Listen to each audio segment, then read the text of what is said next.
김경환 목사님의 설교 적그리스도의 표 666 때문에 걱정하십니까가 책자로 발간되었습니다. 원하시는 분은 지금 문의하시기 바랍니다. 오늘은 한국목사 평론 5번째 시간으로서 오정현 목사에 대해서 평론하려고 합니다. 대한예수교 장로회 합동소속 사랑의 교회 2대 담임 목사죠. 1대는 여러분도 잘 알다시피 옥하는 목사였습니다. 그는 현재 한국교회 봉사단 이사장으로서 역임하고 있습니다. 이 한국교회 봉사단은 김삼환 목사가 총재로 있고 그 다음에 이사장으로서 오정현 목사가 일하고 있습니다. 사회복음의 대표적인 기관이죠. 사랑의 교회는 2014년 북한 식량 지원을 모금했던 교회인 것입니다. 이 공산국가의 교회가 어떤 지원을 한다는 것은 수십 년간 그 열매를 보아오면 어떻게 됐냐? 그리스도인을 대적하는 결과로 열매를 맺는 것입니다. 그들은 인본주의 사상으로 순복음교회 또한 곽선이 소망교회 이런 교회들이 북한에다가 병원을 지어주고 먹을 것을 공급해 왔습니다. 지금의 현실이 무엇입니까? 지금의 열매가 무엇입니까? 옥하는 목사와 오정현 목사는 한국 교계에서 유명한 분인 것입니다. 큰 교회 또한 제자 훈련으로 유명한 교회인 것입니다. 제가 남가주 훌러턴에 살 때 이 남가주 사랑의 교회가 가까운 곳에 위치해 있었습니다. 그래서 그때부터 오정현 목사에 대해서 제가 관심 있게 보아왔습니다. 오 목사는 옥하는 목사의 초청으로 오정현 목사는 1988년에서부터 2003년 약 15년간 개척한 교회를 뒤로 하고 서울의 사랑의 교회로 옮겼습니다. 그 후 제가 잊고 살았습니다. 문득 전번 주에 생각나게 해 주셔서 이 유명한 분의 설교와 사역을 평론하려고 합니다. 성경에 나오는 인물 중에서 유명한 이름이 붙여진 사람이 2사람 나옵니다. 한 사람은 열왕기하 4장 8절에 나오는 엘리사를 도운 수넴 지역의 여인. 이 여인은 한 유명한 여인으로 나옵니다.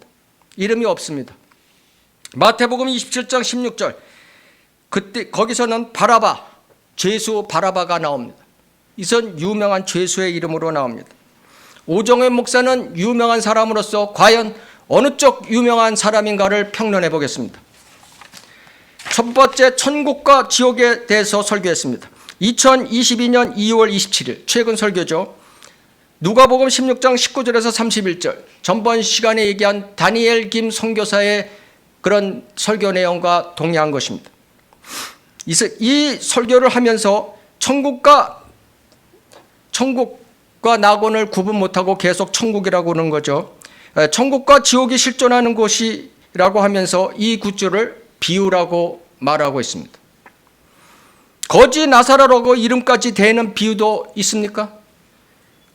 목사 오정현이 이렇고 저렇고 한다는 비유도 있습니까? 이 비유와 실제의 설교는 차이가 많습니다. 듣는 사람들, 읽는 사람들의 차이가 많다는 것입니다. 받아들이는 그 강도가 틀리다는 것입니다. 본문 앞장을 보면은 그 누가복음 16장 앞에 보면 누가복음 12장서부터 누가복음 16장 1절까지 계속 비유가 나오고 있습니다. 어떤 부자의 비유, 혼인잔치 비유, 잃어버린 양의 비유, 부자 청지기의 비유, 계속 비유로 나오다가 본문 16장 19절부터는 비유라는 얘기가 없습니다. 에스겔서 20장 45절에서 49절을 보면은 에스겔이 지옥에 대해서 유대인들에게 설교했습니다. 근데 그들이 반응이 무엇입니까? 에스겔이 비유로 이야기한다고 비웃었습니다. 에스겔서 24장 3절에 보면 반역하는 집에 한 비유를 들어 그들에게 말하라. 잠언 26장 9절에 보면 어리석은 자들의 입에 있는 비유담은 술 취한 자들이 손에 든 가시나무 같으니라. 즉 반역하는 집과 어리석은 자들에게 비유를 들어 말씀하시는 것입니다. 제자들에게 말씀하실 때는 대개 비유를 들지 않고 직접 얘기해 주고 간혹 비유를 들 때는 그 비유를 꼭 풀이해서 설명해 주셨습니다. 성경을 나누어 보지 못하고 대환란 때 유대인들에 대한 그런 구약적 표현, 믿음과 행위의 구원을 은혜 시대의 교리로 설명하는 것은 잘못하고 있는 것입니다. 천국과 지옥에 대한 설교는 전번주 말씀드렸기 때문에 많이 생략을 하겠습니다. 성경에는 천국보다 지옥에 관한 말씀이 더 많다고 역설하고 있습니다. 성경 킹제임스 성경에는 지옥이라는 단어가 54회 나옵니다. 그러나 사랑의 교회가 쓰는 개역 성경에는 13회밖에 나오지 않습니다. 그러면서 천국보다 지옥에 관한 설교가 더 많다고 자기는 주장하고 있습니다. 구약에는 모두 지옥을 스올로 바꿔버렸습니다. 스올이 무엇입니까? 지옥의 히브리어인 것입니다. 이런 말을 할 자격이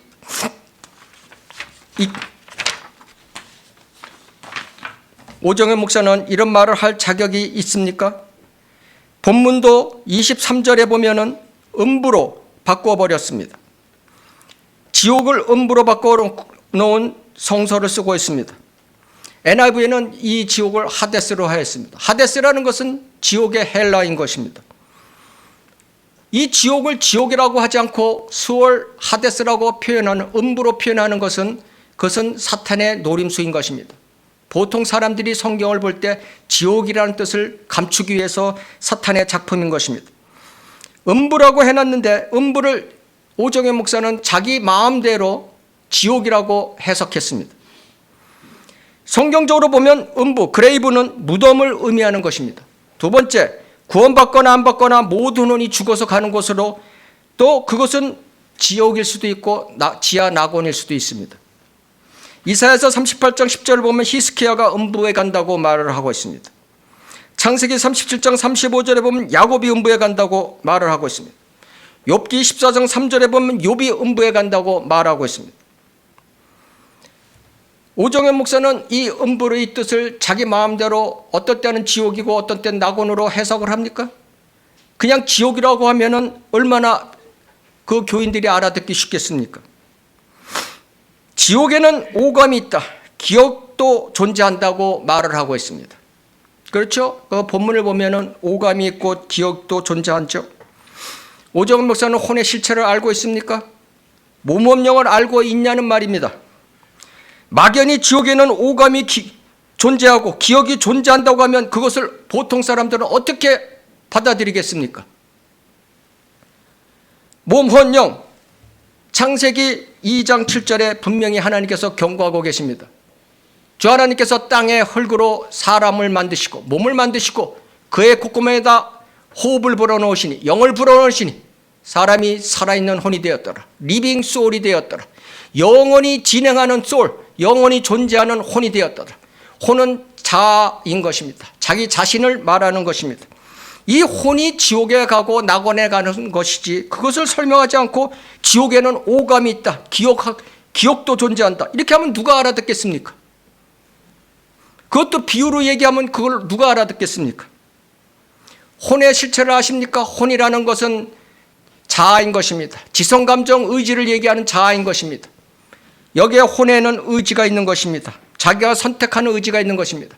장로교면서 자기의 선택 권리를 선택받은 자가 낙원에 가고 지옥 간다고 하면서 무엇하러 지옥 설교를 하고 있습니까? 지옥은 피할 수 있는 길은 거지처럼 하나님의 자비와 긍휼을 구해야 한다. 마태복음 5장 산상 설교를 얘기하면서 심령이 가난해야 천국 간다. 다니엘 목사와 똑같은 수준이죠. 교묘한 누룩으로 말을 하고 있습니다. 그리고 주님께서 요한복음 또한 마태복음, 누가복음 이런 데서 얘기한 병치료, 이것은 하나님의 긍휼로서 그런 하나님 사람이 구원받을 수 있도록 그런 긍휼을 베풀어 주시는 거라고 설명하고 있습니다. 유대인에게 그런 메시아가 왔다는 표적을 보여주시는 것이지 그것이 어떻게 구원과 연관이 되겠습니까? 교묘한 누룩으로 자기는 그러면서 설교 중간중간에 예수 그리스도의 보혈로 우리가 구원받는다고 얘기하고 있습니다. 도대체 앞뒤가 맞지 않는 설교를 하고 있는 것입니다. 어떤 때는 예수 그리스도의 보혈, 어떤 때는 행위. 자, 본론에 들어가서 재정에 대한 새판짜기, 2022년 2월 13일 설교인 것입니다. 재정에 대한 새판짜기. 저 이 제목 보고 혼란이 왔습니다. 재정에 대한 새판짜기, 이게 도대체 무슨 말인가? 갑자기 뭐 교회 재정이 어떻게 됐다는 얘기인가? 누가복음 16장 1절 13절을 대면서 불의한 청지기를 본문으로 대면서 보고 있는 것입니다. 누가복음 16장 1절에서 13절을 피시겠습니다.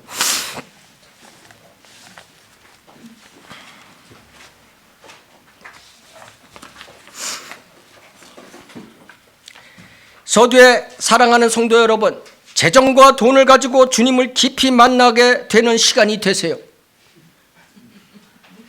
아니, 말씀을 가지고 주님을 깊이 만나고 생각하고 해야지 어떻게 재정과 돈을 가지고 이렇게 비유를 하고 있습니까? 불의한 청지기의 비유라고 하면서 설교 내용은 엉망인 것입니다. 이 불의한 청지기는 자기가 주인의 재산을 낭비한다는 소식이 있어갖고 주인이 파직을 하려고 했다는 소식을 듣고 교묘한 방법으로 사람들을 불러 모아서 네가 빚이 얼마 있냐? 100이다. 그러면 50으로 써라. 이렇게 하면서 자기의 앞날의 살 길을 마련했던 사람인 것입니다. 불의한 짓을 한 것이죠. 문제는 그것이 있는 것이 아닌 것입니다. 8절부터 있는 것입니다. 설교 내용이 8절에서부터 엉망으로 돌아갑니다. 이에 그 주인이 그 불의한 청지기가 현명하게 처리함으로 칭찬하였으니 이는 이 세상의 자녀들이 그들 세대에 있어서는 빛의 자녀들보다 더 현명하기 때문이라. 이 구절을 놓고 어떻게 풀이를 하냐면, 이 청지기는 자신에게 주어진 시간에 전력 투구하여 자기 미래를 준비한 그 지혜를 배워야 된다. 지금 하나님께서 이 성경을 통해서 그런 뜻으로 얘기하신 것입니까? 주님께서 비우면, 이것은 비유죠. 청지기, 불의한 청지기 비유죠. 그 주인이 예수 그리스도인 것입니다. 예수 그리스도께서 이 악한 세상의 방법대로 살지 말라. 그것을 지금 비꼬시는 말이죠. 네가 세상에 현명함을 하느냐? 세상에 현명한 것은 하나님 앞에는 어리석은 것이다. 이것을 얘기하고 있는 것이죠. 그것을 어떻게 이 현명한 불의한 청지기의 현명한 생각을 본받아서 그것 이렇게 우리가 돈을 준비하고 하라는 설교를 할 수 있겠습니까? 이 사람이 유명한 목사입니까? 9절, 내가 너에게 말하노니 불의의 재물로 친구를 사귀라. 그러면 너희가 죽을 때 그들이 너희를 영원한 거처들로 영접하리라. 땅이 재물로 친구를 도와주라. 그러면 당신이 재물이 없어질 때 친구들이 너를 도와 영원한 청소로 영접해 줄 거라. 즉 재물은 영혼의 연결고리다. 네가 돈을 잘 써야 영혼을 얻을 수 있다는 걸로 얘기하고 있는 것입니다.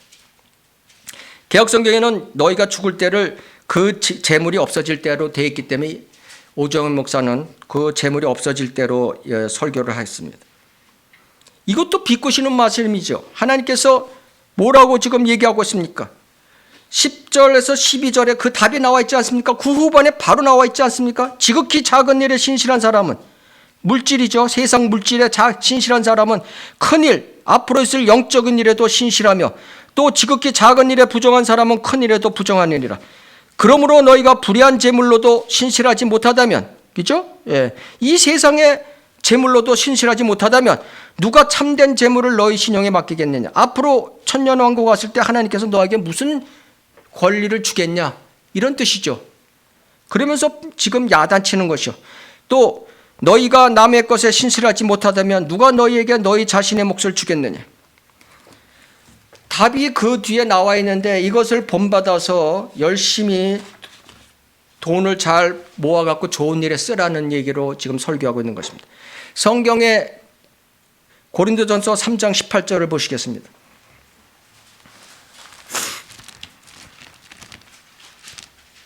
고린도전서 3장 18절에 보면은 그 답이 나와 있습니다. 고린도전서 3장 18절. 아무도 자신을 속이지 말라. 만일 너희 가운데 누구라도 이 세상에서 현명하다고 생각하거든 어리석은 자가 되라. 그러면 현명한 자가 되리라. 그죠? 예. 불의한 청지기 같이 이중장부를 그런 꼼수를 부리지 말고 또 차라리 파직당하고 하나님의 손길을 기다리라 라는 뜻이죠. 예. 그러면 주님이 인정하시는 현명한 자가 되리라. 고린도 19절. 이는 이 세상의 지혜가 하나님께는 어리석기 때문이라. 기록되기를 주께서 현명한 자들을 자신들의 꾀에 빠지게 하신다. 20절 또 다시 기록되기를 주께서는 현명한 자들의 생각을 아시는데 그들의 생각은 헛된 것이라. 지금 하나님께서는 지금 이 세상의 현명함이 하나님 보기에는 어리석은 것이라고 말씀하고 계신 것입니다. 이것을 어떻게 오정현 목사는 이것을 현명한 이 불의한 청직의 현명한 방법으로 재물을 모으라고 말을 하고 있습니까? 유명한 목사님이 이러십니까? 고린도전서 4장 10절 우리는 그리스도를 위하여 어리석은 자들이지만 너희는 그리스도 안에서 현명하도다. 우리는 약하지만 너희는 강하고 너희는 존귀하나 우리는 비천하도다. 그렇죠? 빈정되시는 말씀 있죠. 예. 제가 이 불의한 청지기는 어떤 믿음에 막 갓 구원받은 사람이 저한테 옛날에 질문한 적이 있습니다. 이것을. 여기 이상해요. 여기 어떻게 이 사람을 현명하다고 얘기하세요? 그죠? 각 구원받은 사람도 이상해서 질문하는 내용을 어떻게 몇만을 모아놓고 사랑의 교회라는 곳에서 이런 것을 불의한 청지기를 본받으라고 설교를 할 수 있겠습니까? 그것이 목사입니까? 이사야서 55장 20절 21절 악을 선하다 하고 선을 악하다고 하는 자들과 자기 자신이 눈에 현명하다고 하고 자기 자신이 보기에 총명하다고 하는 자들에게 화로다. 오정현 목사는 잘 이 구절을 되새겨야 될 것입니다. 이 설교를 듣고 놀랐습니다. 저는 오정현 목사에 대한 설교를 들어본 적이 없습니다. 그러나 이 말씀을 준비하기 위해서 듣는 순간 제가 여태까지 생각했던 오정현 목사하고는 완전히 다른 방향으로 가버리고 말았습니다. 사랑의 교회가 무리한 건축을 하면서 돈이 모자랐습니까? 그래서 지금 이런 설교를 하고 있습니까? 우리는 고린도전서 4장 1절 2절에 따라서 하나님의 신비를 맡은 청지기인 것입니다. 청지기란 뜻은 신임을 맡고 사명이 맡겨진 사람인 것입니다. 청지기에 요청된 것은 신실한 사람으로 발견되는 것입니다. 신실한 사람이란 것은 어떤 상황에서도 어려운 힘든 상황에서도 기쁜 상황에서도 변함없는 사람을 얘기하고 있는 것입니다. 그리스도인은 이래야 되는 것입니다. 불의한 청지기같이 세상 지혜로 꼼수를 부리는 그런 그리스도인이 되면 안 되는 것입니다. 이때 저는 문득 스쳐간 생각이 이 설교를 듣고 스쳐간 생각이 있었습니다. 1988년 개척한 남가주 사랑의 교회를 15년간 사역하다가 2003년 옥하는 목사의 초청으로 사랑의 교회로 옮기는 과정이 생각납니다. 그때 저는 플로톤에 살고 있었습니다. 어떻게 개척한 교회에 수백 명, 또 그 당시는 한 1000명 가까이 된다고 얘기를 들었습니다. 양떼들을 놔두고 한 달 기도해보고 결정한 후 한국으로 훌쩍 떠났을까? 왜 더 큰 교회로 훌쩍 옮겼을까? 물론 더 큰 사역과 하나님으로부터 받은 사명이 있었다고 대답할 것입니다. 이것이 과연 현명한 지혜였는가? 과연 하나님의 뜻이었는가? 하나님의 신비를 맡은 청직이라면, 어떤 상황에서도 변함없는 청직이라면 이런 행동을 했었을까? 저는 그때 이미 한 달 생각해보고 기도해보고 한다고 했을 때 저는 이미 이 양반은 서울로 옮길 것이다. 저는 결정을 내렸습니다.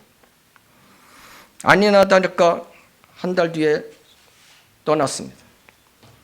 15년간 자기가 개척한 교회인 것입니다. 그때 제가 듣기로는 그 양떼들은 벙 쪘다고 합니다. 그러면서 제가 성경을 묵상 중에 발라함의 민수기 22장 25절에 있는 발라함에 대한 생각이 났습니다. 발라함의 길, 베드로후서 2장 15절 말씀입니다. 그들이 바른 길을 버리고 빗나가서 부올의 아들 발라함의 길을 따르는도다. 그는 불의의 싹을 사랑하였도다. 모압 발락이 이스라엘을 저주해달라고 발라함을 갖다가 불러들였습니다. 점값을 들려서 고관들을 보냈습니다. 신실한 청직이었다면 그 즉시 거절했어야 되는 것입니다. 근데 민수기 22장 8절 발라함이 그들에게 말하기를 이 밤을 여기에서 유숙하라. 그러면 주께서 내게 말씀하시는 대로 내가 너희에게 다시 말을 전하리라. 다시 생각해 보겠다는 것이죠. 누구의 행동과 똑같습니다. 불의 싹과 타협한 청직의 모습이 나오는 것입니다. 그 발람의 길은 그걸로 끝나는 것이 아닌 것입니다. 발람의 길에 이어서 나오는 행동이 무엇이냐면 발람의 잘못인 것입니다. 유다서 11절에 나온 발람의 잘못. 한번 세상과 타협한 목사는 인본주의로 갈 수밖에 없습니다. 세상이 요구하는 인본주의로 갈 수밖에 없습니다. 그래서 사회복음을 전하는 타락한 모습으로 변할 수밖에 없는 것입니다. 이 세상 교회들이 거의 90% 이상이 이 길을 가고 있습니다. 이 길을 가는 것이 옳은 것이냐? 다음 단계가 문제인 것입니다. 발람의 교리로 빠지는 것입니다. 모두 자기가 가르치는 사역하는 양떼들은 지옥으로 보내는 것입니다. 이것이 발람의 교리인 것입니다. 결국 이 발람은 민수기 22장서부터 25장에 보면은 웬만한 신학자들이나 목사보다 더 훌륭한 사람이었습니다. 그죠? 훌륭한 사람이었습니다. 왜? 하나님의 영으로 일했습니다. 하나님의 말씀을 들었습니다. 진리를 말하고 미래를 보았습니다. 이스라엘의 축복을 보았고 주님의 재림의 의식이 있었습니다. 이런 사람이었습니다. 그는 베드로후서 2장 15절 17절에 이어서 죽어 지옥 갔습니다. 재물의 사용권을 위한 매뉴얼 2022년 2월 26일 20일 2월 13일에 이어서 재물에 가는 걸 연 2주 계속 예배 일요일 예배 시간에 설교하고 있었습니다. 누가복음 16장 14절 18절 그 내용은 생략하겠습니다. 바리새인이 비웃는 것이다 이렇게 얘기한 것입니다. 왜냐하면은 불의한 청지기 비유, 그 앞에 있는 잃어버린 아들 탕자의 비유가 전부 다 비유였기 때문에 이 비유를 들은 바리새인들이 비웃었습니다. 그래서 그 바리새인에 대해서 얘기한 것입니다. 크게 높임을 받으려는 행동, 또 자기의 의를 따른 행동, 이것이 바리새인의 행동이었다. 맞죠? 그 말까지는 맞습니다. 근데 제가 이 설교를 들으면서 느끼는 것이 뭐냐면, 그러면은 오정현 목사는 바리새인이 아니냐? 전주에 어떻게 설교를 했느냐? 그 주에 설교한 내용을 보면 또 재물을 믿음의 모험으로 위해 투자하라. 지금 헌금 내는 것이 무슨 증권 투자입니까? 부동산 투자입니까? 바리새인처럼 내가 이렇게 헌금했으니 주님 나한테 복 주세요 하는 것입니까? 우리는 믿음의 모험을 위해서 투자합니까? 우리는 믿음의 확신을 위해서 살아가는 사람인 것입니다. 두 번째, 나를 위하여 하라. 헌금을 하는 것은 나를 위하여 하는 것이다. 일부는 맞는 것이죠.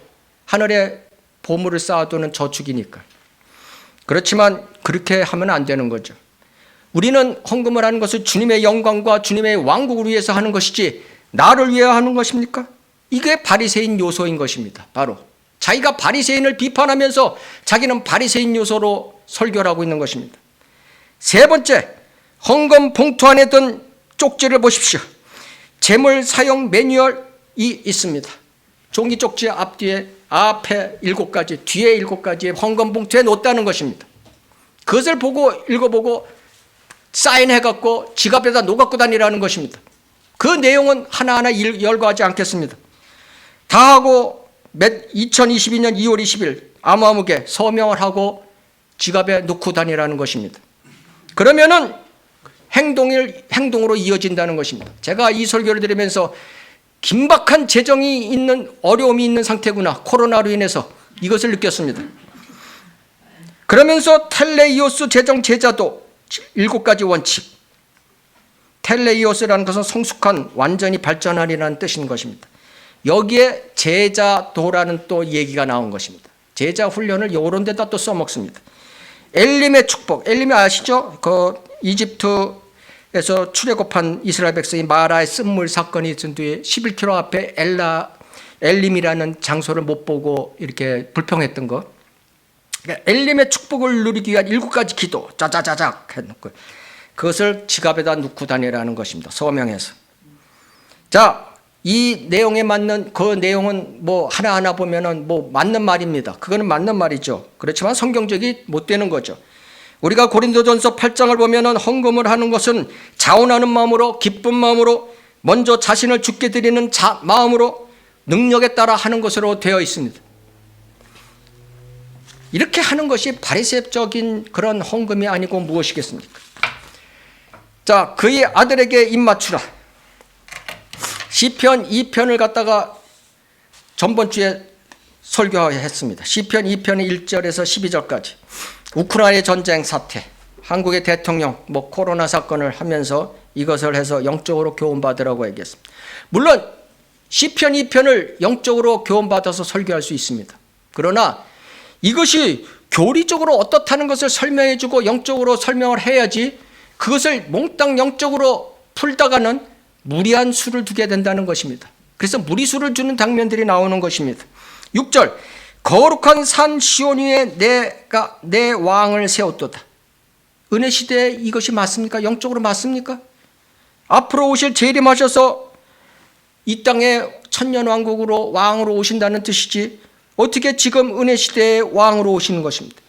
지금은 하늘, 저 셋째 하늘 하나님 우편에 대제사장으로 앉아 계신다는 사실을 성경에서 분명히 말씀하고 계십니다. 6절, 내게 구하라. 그러면 내가 너에게 이방을 내 유업으로 땅의 맨것을 내 소유로 주리라. 유대인들에게 그런 천년왕국 유업을 땅으로 얘기하는 거죠. 땅은 유대인과 관계되는 것입니다.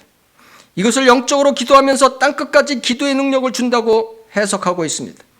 그래서 이런 수준의 설교를 하면은 어떻게 되겠습니까? 선교사들이 땅끝까지 복음을 전해야 된다는 사명을 받게 되는 것입니다. 9절, 내가 그들을 철장으로 깨뜨릴 것이요 토기장의 질글같이 산산이 부수리라. 이 산상 설교의 그런 주님이 이 땅에 오시면은 천년왕국에서 철권 통치를 한다는 뜻이죠. 우리도 이런 철창을 깨트리는 권세를 가지고 어려움을 이겨나가라, 이런 뜻으로 설교를 하고 있습니다. 12절, 그의 아들에게 입맞추라. 그렇지 않으면 그가 노하실 것이다. 주님 앞에 입맞추지 않으면 또 노하십니까? 그것이 은혜 시대입니까? 이게 천년왕국 때 경의의 표시로 그분 앞에 엎드려 그분의 발에 있는 신발의 먼지를 핥으라는 시편 70편 9절과 연결된 것입니다. 또 그러면서 하나님의 나라가 아직 이루어지지 않았다고 얘기하고 있습니다. 하나님의 나라, 천국, 낙원, 다니엘, 김 선교사랑 똑같이 구분을 못하고 있습니다. 어떻게 하나님의 나라가, 나는 하나님의 나라가 이루어지지 않았다고 미래 일이라고 말하는 목사는 처음 봤습니다. 그게 너무나 훌륭한 목사인 것입니다. 매번 이야기하지만 설교를 하려면 최소한 이 세 가지는 알아야 될 거 아니겠습니까? 오정희 목사는 로마서 14장 17절, 누가복음 17장 21절을 좀 읽어보십시오. 하나님의 나라가 구원받은 사람에게는 임해 있고 그것은 성령 안에서 의와 화평과 기쁨이라고 분명히 말씀하고 있는 영적인 나라인 것입니다. 당신이 구원받지 못했기 때문에 이것이 하나님의 나라가 미래일이라고 얘기하는 것입니다. 하나님의 뜻을 어떻게 분별하나? 로마서 12장 1절에서 2절, 이것도 유명한 그 구절이죠. 설교 내용에 대해서는 제가 이렇고 저렇고 얘기 안 하겠습니다. 성경에 분별이라는 단어가 30회 나옵니다. 로마서 12장 2절, 너희는 이 세상과 일치하지 말고 너희 마음을 새롭게 함으로써 변화를 받아 하나님의 선하시고 기뻐하시고 온전한 뜻이 무엇인지 입증하도록 하라. 개역성경에는 입증 대신에 분별이라고 되어 있습니다. 그 분별이라는 단어는 성경에 30회 나오는데 대개 무슨 사물을 분별한다든가 선과 악을 분별한다든가 날씨를 분별한다든가 자연 현상을 분별하는 것으로 전부 다 내용이 쓰여 있습니다. 하나님의 뜻을 분별하라는 내용은 없습니다. 하나님의 뜻은 이 분별하는 것이 아니라 입증하는 것입니다. 하나님의 선하시고 기뻐하신 뜻, 온전하신 뜻은 우리가 어떻게 대충 짐작하냐 하면은 내적 확신, 첫째 내적 확신이 있죠. 두 번째 하나님의 말씀, 하나님의 말씀에 따라서 확신하죠. 세 번째 주위 환경의 조성, 이것으로 인해서 우리가 내가 지금 옳은 길을 가고 있구나, 이렇게 우리가 추측할 수 있는 것입니다. 하나님의 뜻에는, 온전하신 뜻에는 직접적인 뜻과 허락하신 뜻이 있습니다. 하나님이 원하시는 직접적인 뜻, 우린 그 길로 나가야 되는 거죠. 허락하신 뜻을 갖다가는 그것이 저주의 길로 갈 수도 있다는 얘기를 우리가 알아야 되는 것입니다. 예를 들어 보겠습니다. 바울도 사도행전 18장 21절에 제2차 선교 여행 시 고린도에서 예배소로 와서 그들과 헤어지면서 이런 말을 했습니다. 내가 어떠한 일이 있어도 다가오는 이 명절을 예루살렘에서 지키리라. 그러나 하나님의 뜻이면 여러분에게로 다시 돌아오리라. 바울도 몰랐어요. 그죠? 예. 근데 그 19장에 가서 보니까 3차 여행 시에 예배소에 들려서 3년을 사역하는 것을 볼 수 있었습니다. 입증한 거죠. 예. 자, 모태신앙으로 태어난 한 사람이 나는 어머님의 뜻에 따라서 나는 목사가 되겠다 크면 이런 선언을 할 수 있죠. 그것은 하나님의 선하고 기뻐하신 뜻인 것입니다. 분명히 그거는 좋은 것입니다. 그러나 온전한 뜻은 될 수 없습니다. 그것은 그 사람이 목사가 되는 것은 자기가 원하는 것이지 하나님이 그 사람을 목사로 콜링하지는 않을 수도 있는 것입니다. 그 사람이 목사가 아니었으면 더 좋은 뜻으로 좋은 방향으로 나갈 수도 있는 것입니다. 다윗이 성전을 짓고자 했을 때 하나님께서는 그 선하시고 기뻐하신 뜻을 받아들이셨습니다. 그러나 다윗이 성전 짓는 것은 온전한 뜻이 아닌 것입니다. 온전한 뜻이 아니라고 해서 거기서 포기하지 않고 다윗은 자기 할 일을 다 했습니다. 성전 건축 재료들을 다 준비시켰습니다. 오 목사는 남가주 사랑의 교회에서 더 큰 사역을 부름받아 사랑의 교회로 가는 것이 하나님의 선하시고 기뻐하신 뜻이 된지언정 온전한 뜻이라고 분별할 수 있습니까? 없습니다. 그러니 입증하도록 하십시오. 그러나 올바른 성령과 올바른 교리로 목회하지 않는 이상 결코 입증할 수 없다고 저는 화가 납니다. 왜냐? 다니엘 김 선교사를 같은 분을 교회에 초청해서 설교를 하게 했습니다. 다음 주에 할 은사주의 브라이언 박 목사를 초청해서 설교를 하게 했습니다. 지금 현 수준이 그렇습니다. 그러니까 입증 못하고 있는 상태죠. 자, 그들이 얘기하는 제자훈련에 대해서 잠깐 얘기하겠습니다. 옥하는 목사가 제자훈련으로 유명해진 사람인 것입니다. 이 오정현 목사는 제자훈련 2.0으로 타이틀을 바꾸어서 사역을 하고 있습니다. 1986년에 시작된 이 운동은 35주년을 맞이해서 지금 제자훈련 지도자 세미나는 벌써 116회에 이르렀습니다. 성경적 제자라는 디사이플이라는 것은 훈련하다, 단련하다는 뜻입니다. 제자는 단단히 훈련받고 길들여진 그리스도인을 뜻하는 것입니다. 성경적으로 단순히 구원받은 자를 그리스도인이라고 부르지 않습니다. 사도행전 11장 26절에 따르면 안티옥에서 선하고 성령으로 믿음으로 충만하고 성경을 가르치고 복음을 전하는 제자들을 그리스도인이라고 처음 불렀습니다. 그리고 베드로전서 4장 16절에 따르면 세상으로부터 핍박을 받는다고 되어 있습니다. 누가복음 14장 26절 이후의 말씀에 따르면 자기 부모 형제를 심지어 자기 목숨까지도 미워하는 자라고 되어 있습니다. 자기 십자가를 지고 주님을 섬겨야 한다고 되어 있습니다. 그래야지 그리스도인의 제자인 것입니다. 이와 같이 되기 위해서는 고난 없는 훈련은 그리스도인 제자가 될 수 없는 것입니다. 구원은 값없이 거저받습니다. 그러나 제자가 그리스도인이 되는 길은 순종의 값을 치러야 되는 것입니다.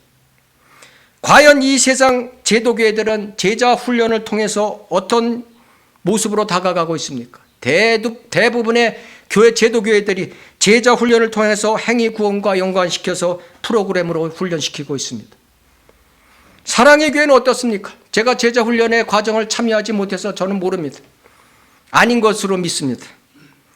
이것을 구원과 연관시키지 않는다고 믿는다는 얘기인 것입니다. 그러면 그렇다고 치면 35주년을 맞이한 제자 훈련의 열매는 무엇입니까? 수만 명 이상이 이 과정을 마친 것으로 저는 알고 있습니다.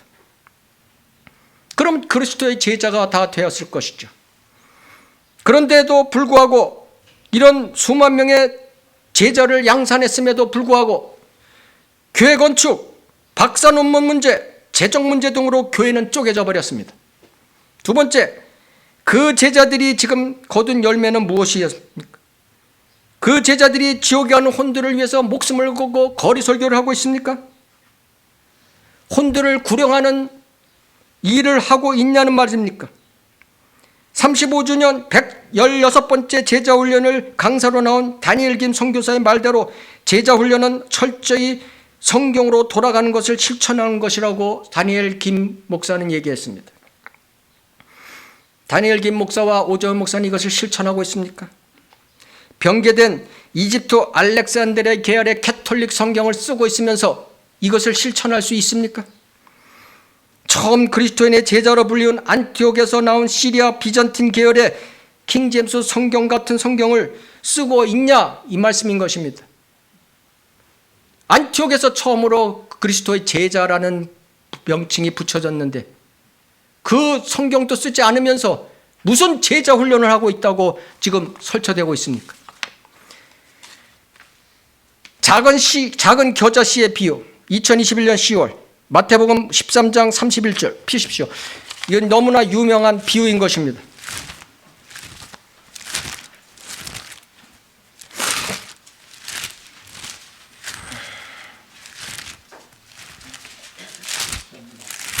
마태복음 13장 31절. 너무나 유명한 비유죠. 주께서 그들 앞에 또 다른 비유를 들어 말씀하시기를 천국은 어떤 사람이 가져다가 자기 밭에 뿌린 겨자씨 한 알과 같으니 그것은 참으로 모든 씨보다도 작지만 자라나면 푸성기 중에서 가장 커지고 나무가 되면 공중의 새들이 와서 그 가지에 깃들이니라. 도대체 거의 모든 제도교회 목사들이 이 천국의 신비의 비유를 알지 못하고 있습니다. 그들은 천국자만 들어가면 아주 눈이 어떻게 되는 것 같습니다. 네? 여기서 천국의 신비라고 했지, 어떻게 지금 얘기하는 우리 하늘나라 낙원 이런 것을 얘기했습니까? 천국, 왕을 거부해서 결국은 예수 그리스도가 왕으로 오신 것을 거부해서 교회 시대인 그런 기독교계의 왕국, 천국의 신비를 얘기하고 있는 것입니다.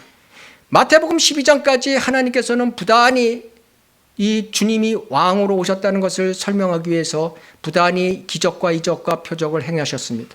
그 유대인들이 거부했습니다. 그래서 하나님께서는 이 천국의 신비가 이제 앞으로 이런 도래될 것이다, 이것을 지금 예언하고 있는 것입니다.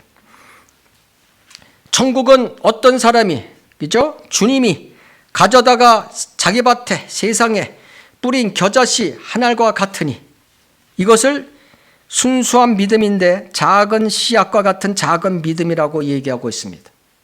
그것은 참으로 모든 씨보다도 작지만 자라나면 푸성기 중에서 가장 커지고 나무가 된다. 복음의 확장이라고 얘기하고 있습니다. 어떻게 겨자씨가 푸성기가 되는 것인데 이것이 비정상적인 자람으로 나무가 됐다는 표시인 것입니다. 외형적으로 사랑의 교회 같은 아름답고 큰 교회가 됐다는 것입니다. 속은 아무것도 없는 그런 교회가 됐다는 것입니다. 공중의 새들이 이방인들이나 사람들이라고 얘기하고 있습니다. 어디 공중의 새들이 이방인들이나 사람들이라고 성경에 나온 구절이 있습니까? 공중의 새들은 마귀라고 계시록 18장 2절에 나오고 있습니다. 겨자씨 한 알, 그래서 마태복음 17장 20절을 대면서 너희에게 겨자씨 한 알만한 믿음이 있다면 산을 옮긴다. 이것은 겨자씨 같은 작은 믿음을 주님께서는 비유하는 것이죠. 그것이 여기서 이거가 천국의 신비의 겨자씨 한 알과 같으니랑 같습니까? 이제 엉터리로 해석을 하고 있습니다. 자, 마태복음 13장 33절. 또 다른 비유로 그들에게 말씀하시기를 천국은 어떤 여인이 가져다가 가로섬 아래 숨겨놓어 전체를 부풀게 한 누룩과 같으니라. 어떤 여인이 교회입니까? 어떤 여인이 교회입니까? 어떤 교회가 가루섬 아래, 밀가루라고 또 이걸 얘기해야 돼요. 밀가루. 예? 밀가루에 넣어 부풀게 한 누룩과 같으니라. 누룩이 어떤 데서는 부정적으로 나오지만 여기서는 거룩한 누룩이다. 예? 거룩한 누룩이래. 자기 마음대로 누룩도 여기다 저기다 갖다 붙이는 거예요. 개혁성경에는 숨겨놓 이게 없죠. 숨겨놓이죠. 예. 숨겨자를 뺐어요. 개혁성경에는 없어요. 예. 그럼 복음을 숨겨 넣습니까? 그죠? 예. 말이 안 되는 얘기죠. 성경에서 여인이라는 것을 교회를 여인이라고 표시한 적이 한 번도 없습니다. 성경에서 교회는 순수한 순결한 처녀, 그죠? 고린도후서 11장 2절, 그리스도의 신부, 계시록 21장 2절 이렇게 표현하지 어떻게 여인이라고 표현합니까? 여인은 종교적 모습에 부독한 것을 상징하는 것으로 성경에 나오고 있습니다. 대표적으로 캐톨릭. 관련 구절을 찾아보지 않겠습니다. 공부하는 사람은 이 방송을 듣는 사람은 찾아보십시오. 스가랴 5장 7절, 계시록 17장 6절, 전도서 7장 26절 등에 나와 있습니다. 여인이 누구라고 나와 있습니다. 누룩과 같으니라. 예. 가루 서말은 무엇입니까? 이 전 9절에 보면은 30절에 보면은 내 곡식은 창고에 드린다고 되어 있습니다. 그 곡식을 가루로 낸 것을 말하는 것입니다. 곡식을 정제시켜서 만든 것을 얘기한 것입니다. 그래서 가루는 성경에서 향기로운 냄새로 드리는 제물 중 하나로서 누룩과 대조적인 것입니다. 그래서 우리가 이 가루 소말 하면은 대개 고운 가루로 거듭난 이제 그리스도인 이렇게 이제 표현을 하는 것이죠. 숨겨놓어. 그래서 이 교회에 누룩이 딱 몰래 숨겨 들어와서 지금의 교회 시대가 되지 않았습니까? 캐톨릭의 거짓 성경이 몰래 교회에 들어와서 지금 2000년의 은혜 시대의 교회 역사를 완전 망가뜨려 버리지 않았습니까? 그것을 지금 얘기하고 있는 것입니다. 근데 뜻은 정반대로 얘기하고 있는 것입니다. 그래서 오정현 목사와 사랑의 교회 신도들에게 제가 누룩을 좀 가르쳐 주려고 합니다. 누룩, 성경에 56회 나오는 단어인 것입니다. 구약에 45회, 신약에 11회. 그 뜻은 3번 빼놓고는 그러니까 53번은 완전 부정적으로 얘기하고 있습니다. 말씀 변개, 갈라디아서 5장 9절, 죄, 고린도전서 5장 6절, 거짓교리, 마태복음 16장 6절, 위선, 누가복음 12장 1절. 이 뜻으로 누룩은 성경에 설명하고 있다는 것입니다. 다 부정적인 것이죠. 3번은 그럼 무엇이냐? 이 3번 갖고 써먹고 있는 것입니다. 3번, 레위기 7장 13절, 과자 외에도 그는 자기 제사를 위하여 누룩 있는 빵을 그의 화목제의 감사의 희생제물과 함께 드릴지니라. 개혁성경은 자기 제사를 빠뜨렸습니다. 이게 굉장히 중요한 것입니다.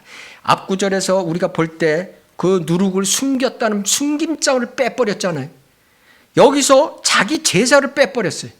그러면 어떻게 되는 거지 아십니까? 뜻이 변해버리는 것입니다. 긍정적으로 됐다는 것입니다. 자기 제사를 위해서를 단어가 들어감으로써 부정적이 되는 것인데 긍정적으로 만들어버렸습니다. 인간의 죄, 인간은 죽어서 태어나면 죽을 때까지 자기 죄를 버릴 수 없는 것입니다. 그래서 대속사역이 있는 것이죠. 그 죄의 문제를 자기 제사, 자기 죄를 언급하고 있는 것입니다. 그래서 여기서는 긍정적으로 될 수가 없는 것입니다. 부정적인 것입니다. 자, 아모스 4장 5절, 누룩과 함께 감사의 희생제물을 드리며 자원하는 제물을 선포하고 공포하라. 오 너희 이스라엘 자손들아, 이것이 너희가 좋아하는 것입니다. 주 하나님이 말하노라. 지금 빈정대어리는 말씀이죠. 하나님께서 이스라엘을 대고 네가 죄와 함께 드리는 헌금은 내가 안 받겠다 이런 거예요. 그런 뜻이죠. 다 죄와 관련되어 있는 것입니다. 자, 레위기 23장 17절, 너희는 너희의 거처에서 10분의 2로 만든 흔드는 빵 2덩어리를 가지고 나올지니 그 빵들은 고운 가루로 만들어 누룩을 넣어서 구울 것이며 그것들이 주께 드리는 첫 열매들이라. 이것은 지금 오순절 명절 때 하나님께서 경고하고 계신 것입니다. 성령 받은 오순절 이후라는 것은 뭐냐? 은혜 시대를 예표하는 것입니다. 오순절에 탄생한 교회는 죄로부터 자유롭지 않다는 것을 2000년 전에 하나님께서는 강력히 벌써 경고하고 계신 것입니다. 그래서 성경은 인간이 쓸 수 없다는 것입니다. 2000년 뒤에 나오는 오순절파를 어떻게 알고 쓰셨겠습니까? 1900년도에 시작한 오순절, 여의도 순복음교회, 그 결과가 무엇입니까? 방언과 은사주의 씨앗이 되었습니다. 방언과 은사주의. 고린도 전서 14장의 1절부터 40절까지 38절에 하지 말라는 부정적으로 쓰였고 2절에서 18절 39절에서 하라고 되어 있는데 그것도 18절은 나 바울은 몇 개구를 말한다고 빈정되는 말인 것입니다. 39절 고린도 교회 일부가 유대인이었기 때문에 고린도 교회에게 방언하는 것을 잠시 허락했던 것입니다. 자, 어린아이도 초등학교 학생도 누룩이란 단어가 56회 나오는데 3번만 예외되고 그것도 죄 문제에 대해서 하나님께서 빈정거리신 것이죠. 53번, 53번을 부정적으로 얘기했는데 이 제도교회들은 이 53번을 버리고 3번을 갖고 사역을 하고 있는 것입니다. 하나님께서 53번은 농담으로 예식하신 것입니까? 하나님께서 53번은 헛소리 하신 것입니까? 묻고 싶습니다. 방언도 38절에서는 부정적으로 얘기하고 2구절에서 그를 허락하신 건데 그것도 죄의 문제로 38절은 다 그러면 하나님께서 헛소리 하신 것입니까? 어린 아이도 알 수 있는 수준을 갖다가 방언과 누룩에 대해서 이 세상 교회들은 혼돈을 일으키고 있습니다. 누룩교회, 누룩성교회 참 기가 찹니다. 기가 차. 초등학생도 이 설교를 한번 들으면은 다 알 수 있는 내용을 어떻게 해서 그 유명한 오정연 목사는 이것을 갖다가 긍정적으로 해석해 버리고 말합니까? 대답하시기 바랍니다. 고린도전서 5장 6절 너희는 적은 누룩이 온 반죽을 부풀게 하는 것을 알지 못하느냐? 오정연 목사는 기억해야 되는 것입니다. 파워 오브 디테일이라는 책에서 디테일의 힘, 이 책의 내용을 보면 100 빼기 1은 0이다. 철쭉도 개미구멍 하나 때문에 무너진다는 뜻이죠. 1%의 부족함이 전체를 완전 실패하게 만든다는 뜻인 것입니다. 로크만 목사님도 말씀하셨죠. 물에 탄 1%의 독, 누룩이 사람을 서서히 죽여버리는 것이다. 오 목사와 사랑의 교회가 살 길은 올바른 성경으로 돌아오고 올바른 교리로 돌아오는 것밖에 없습니다. 여러분들이 가졌던 그 지식과 여러분들이 사용한 성경을 과감하게 버리지 않고는 여러분은 저주의 길을 가고 있는 것입니다. 발라함의 길을 가고 있는 것입니다. 발라함의 잘못을 가고 있는 거고 발라함의 교리로 모두 다 죽습니다. 이상입니다.